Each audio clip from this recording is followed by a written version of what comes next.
Imagine, if you will, that it is once again 1984. Wham is riding high in the charts. Princess Diana has given birth to James Hewitt's first son. And J.R. Ewing is doing deals in Dallas. We need a new vacuum cleaner because the one that we got as a wedding present back in 1963 has finally given up the ghost. But we ain't got much money. What do we do? What are our choices? Let's find out.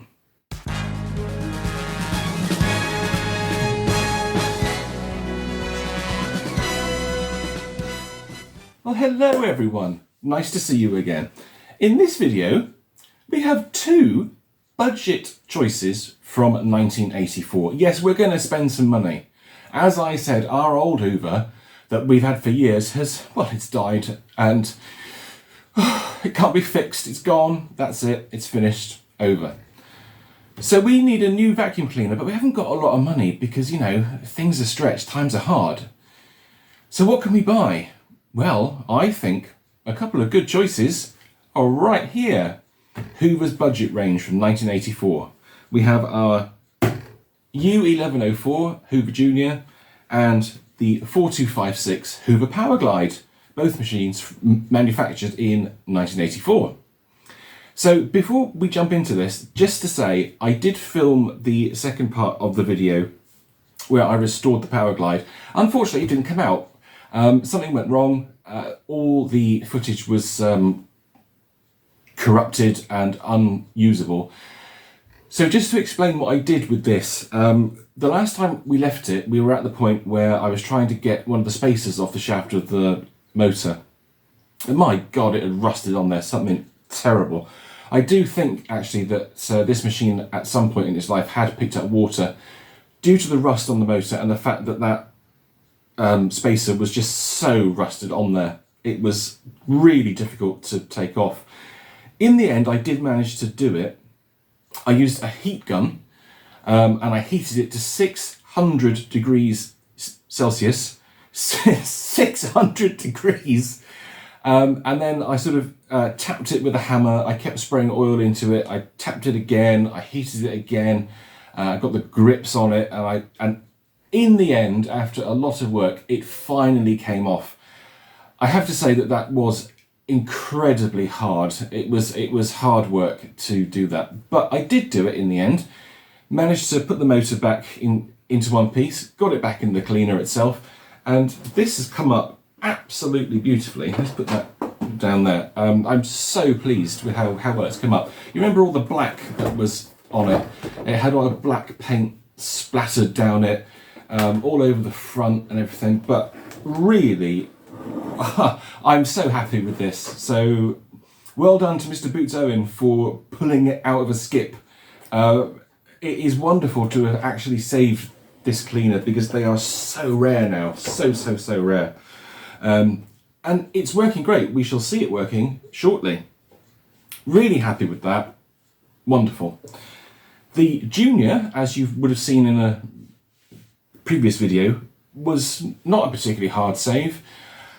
It's come out really nicely as well. It is a little bit faded. You can actually see that I think these should be the same colour, but you can see that the Junior is a bit darker. And where that electrical safety sticker was on the hood there, that's the original colour there. Everything else is much darker. So definitely one that will need to be retrobrighted. Remember the paint on the bag? I had a go at taking this off and I got most of it off. I think hopefully you can see that there if I pull that open. Most of it has come off. There's a little bit left. I have found in the past that you have to be really careful with these bags. You can scrub them, which is fine because you can get all this paint off, but you end up ruining the bag and you end up with like a patch that's sort of lighter than the rest of the bag. I washed the bag as well. The bag's lovely. There's not a hole on it. It really is amazing, actually. So for £20, that was a really good buy. I can't remember how much I paid for the Powerglide now. Is that about £20 as well? So 40 quid, bit of work, and these two machines are fantastic. They both work great. They look fantastic, and I'm so happy to have them both in my huge collection of vacuum cleaners, so they can enjoy their retirement up in the Hoover room if I've got some room. If I've got some room in the Hoover room. Hopefully. Yeah, so just thinking about the fact that if you were on a budget back in 1984, these are the machines that you would have been looking at, certainly from the Hoover range.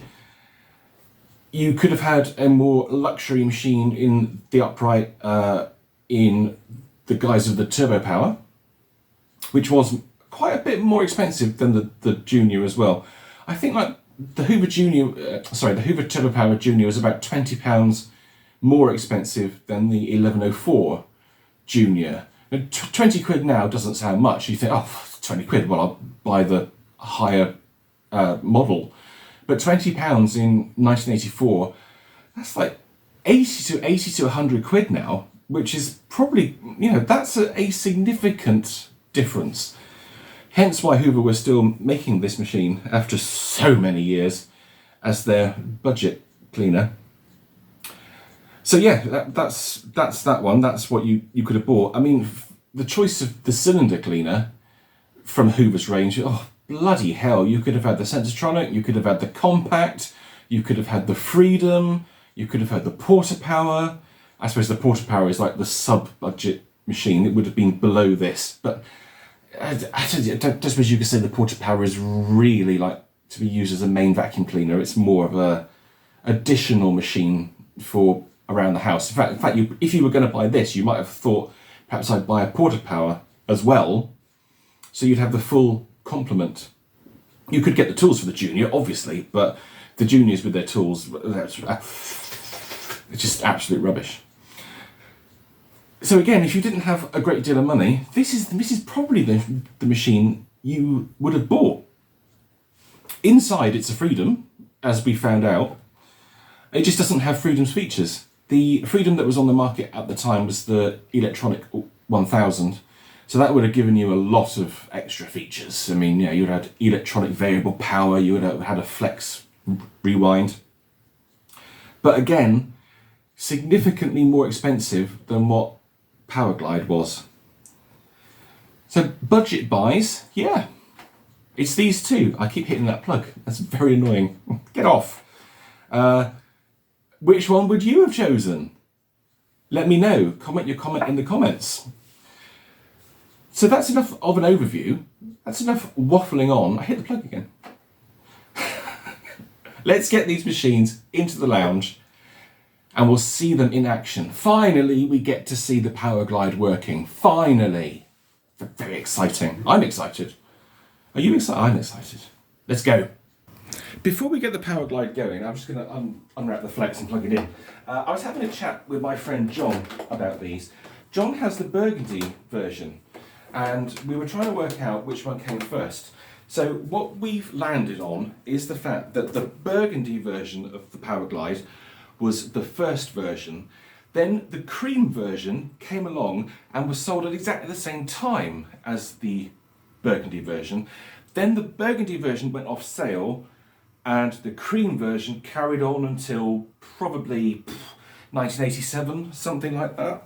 So, Hoover being Hoover, they once again were selling the same cleaner in two different colours at the same time, which is just so Hoover, it's unbelievable.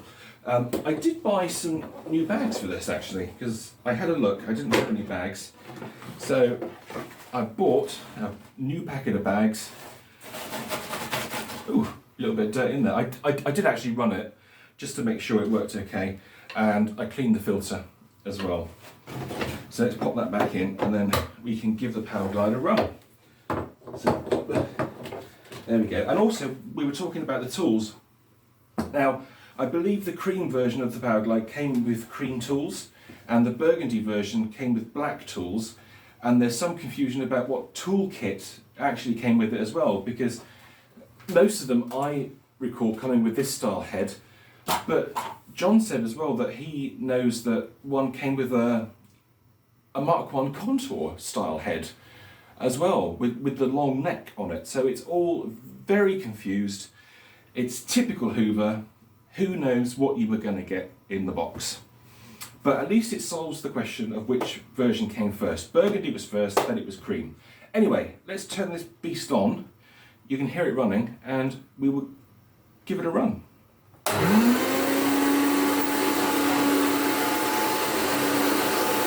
suction's actually pretty good.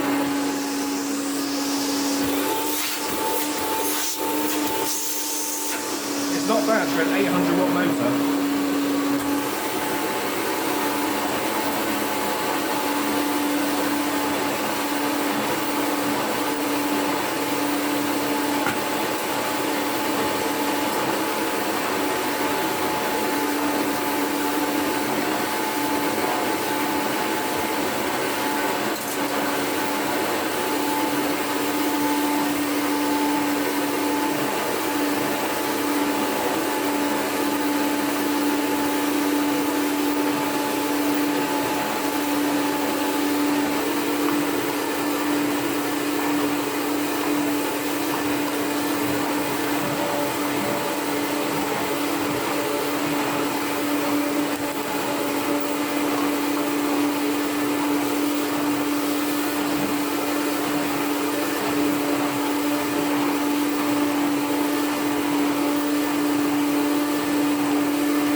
Well, I've got to say, I am very, very happy with how this machine runs. I mean, for a basic budget machine, it's really, really good. The only problem I find is that the rods and the bent end are actually a bit short for me, so it tends to hurt my back when I use it. But overall, no, really good, really pleased with it. So, on to the Junior. Well, here we are, our 1984 U1104. With the original flex as well, which is fantastic. Nice to see that. Let's get this unwrapped and plugged in. This is probably going to be a little bit easier on my back than the Powerglide was. Oh, just to say, I did clean up the brush roll, but I haven't sprayed it yet. So you can see the cream paint is coming off, which is unfortunate, but never mind. It does run, and the bristles are fantastic. They're lovely long bristles. They must have been changed at some point, because I can't imagine they are the original bristles. But yeah, anyway, let's give them a go.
can't moan at that, can you? Well, I suppose you could do slightly. There's ever such a slight rumble coming from the machine's brush roll, but overall, fantastic. Really pleased with that. Pleased with that. £20. Not a massive amount of work either to get this machine back into tip-top shape. Unlike the Powerglide, which was a huge amount of work, but yeah, both were definitely worth the effort. Well, there we go. 2 beautiful budget beige bangers. You couldn't ask for more, could you? Going back to my original question, which one would you choose? Would you choose the Powerglide or would you choose the Junior? I suppose it depends if you wanted a cylinder or an upright machine, really. Personally, if it was me back then, I'd probably go for the Junior, actually. I think objectively, this is the better vacuum cleaner, definitely. This is most certainly the rarer vacuum cleaner, but you wouldn't have known that back in 1984 when you bought it new. So yeah, my pick, Junior, with some tools. Maybe a porta power if I could get it on my catalogue and pay for them both. £2.16 a week for the next 25 years. Bargain. That's it. We're done. These two, they are going to go into the Hoover room. They're going to enjoy their retirement. And one day, someone will prize them out of my cold, dead hand. And God help the person who has to clear all these machines. I'd say that for nothing.